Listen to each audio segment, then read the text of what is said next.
Hi everyone, welcome back with me again in this channel. So on today's video I'm gonna show you how to sign in to CapCut by using a TikTok account.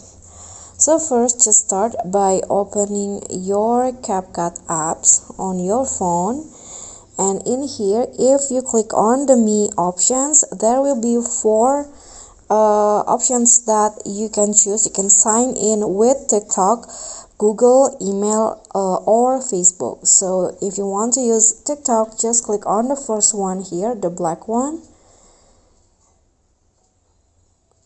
Okay, if you already signed into a TikTok account on your phone, you can just click on authorize here.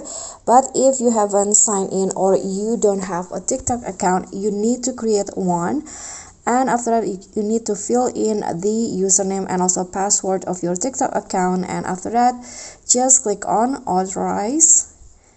And just like that, your CapCut icon, or you'll be signed into CapCut by using your TikTok account. Okay, so that's all from me. Thank you so much for watching. Please don't forget to like, comment, subscribe, and also click on the thanks button below. Thank you.